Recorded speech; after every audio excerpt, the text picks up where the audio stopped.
Monsieur le Président, très honorable Président des chambres parlementaires, honorables membres du Bureau de l'Assemblée parlementaire de la francophonie, honorables députés, chers collègues, Mesdames et Messieurs, en vos titres et qualités. C'est avec un grand plaisir que nous prenons part aux travaux de la 29e session de l'Assemblée régionale Afrique de l'Assemblée parlementaire de la francophonie et qu'il me soit également permis, en mon nom propre et en celui de l'ensemble de la délégation marocaine ici présente, d'adresser mes remerciements les plus sincères à son Excellence, Monsieur Seyni Omaro, Président de l'Assemblée nationale et aux autorités du Niger pour l'excellente organisation de cette importante rencontre, qui n'a d'égal que la légendaire hospitalité d'un pays confrère, le Niger. Mesdames et Messieurs, de prime abord, je tiens à vous féliciter pour le choix des thèmes de cette session. En effet, les défis de la gouvernance démocratique, la question de la sécurité en Afrique, la sécurité alimentaire, la protection des écosystèmes forestiers et la lutte contre la désertification en Afrique sont au cœur des préoccupations des décideurs de notre continent et des instances internationales, comme ils s'inscrivent dans le droit fil des objectifs prioritaires de l'APF depuis sa création. À cet égard, et s'agissant des défis que représente la gouvernance démocratique en Afrique francophone, nous sommes appelés à intégrer de nombreux moyens de résoudre des problèmes similaires et surtout apprendre à travailler ensemble pour construire un avenir meilleur dans lequel tout le monde aura une vraie et juste chance à la réussite. Nous devons être un exemple pour le reste du monde qui nous observe. Il y a ce levier qu'au Maroc, la question de la bonne gouvernance de la gestion publique est depuis quelques années et au centre des préoccupations et des réformes structurantes menées par les pouvoirs publics.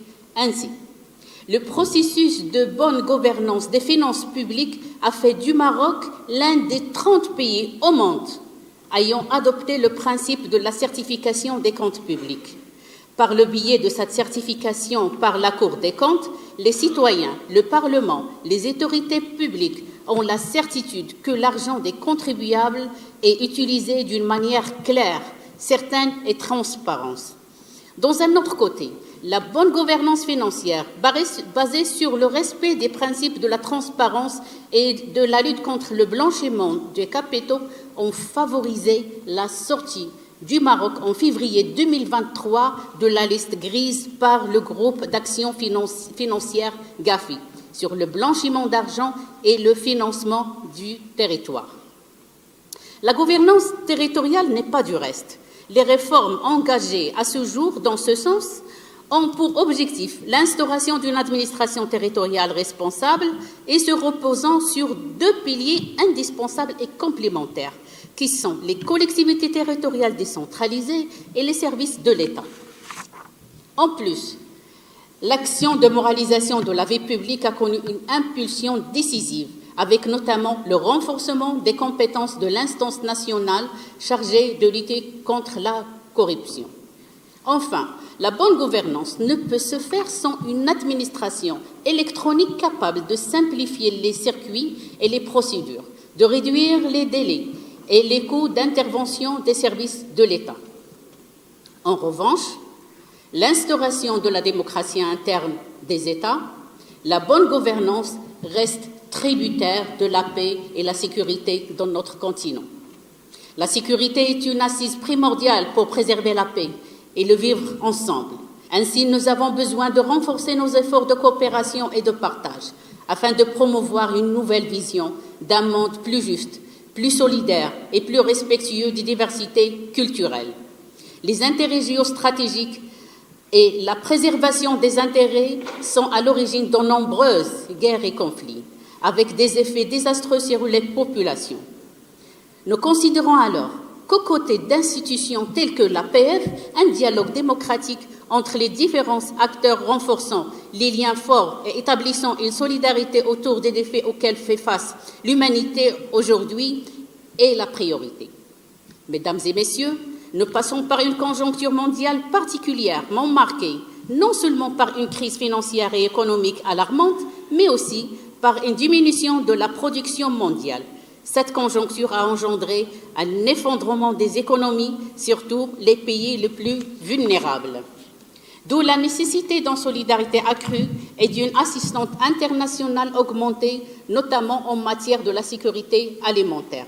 Sa Majesté le roi Mohamed VI avait la perspicacité en soulevant le thème de la souveraineté dans toutes ses dimensions lors de son discours en octobre 2021, à l'occasion de l'ouverture de la première session de la première année législative de la 11e législature. Je cite, « La crise pandémique a révélé le retour en force du thème de la souveraineté, qu'elle soit sanitaire, énergétique, industrielle, alimentaire ou autre. Sa préservation est devenue l'enjeu d'une véritable compétition qui suscite des réactions fébriles chez certains. Si de nombreux pays ont connu d'importants dysfonctionnements dans la fourniture, la distribution des produits de première nécessité, le Maroc a réussi, lui, à gérer ses besoins à la manière et à sauvegarder un approvisionnement normal et suffisamment de ses marchés. » Fin de citation de Sa Majesté. En effet, l'expérience marocaine en matière de sécurité alimentaire et développement de l'agriculture en Afrique se révèle efficace en fonction des complexes pour créer les emplois, construire les infrastructures et promouvoir les échanges techniques et commerciaux. En somme, je voudrais dire que les parlementaires ont un rôle important à jouer dans la mise en œuvre du programme de développement durable à l'horizon 2030, à l'instar d'autres initiatives comme en Amérique latine, au Japon, aux Philippines, au niveau du Parlement européen.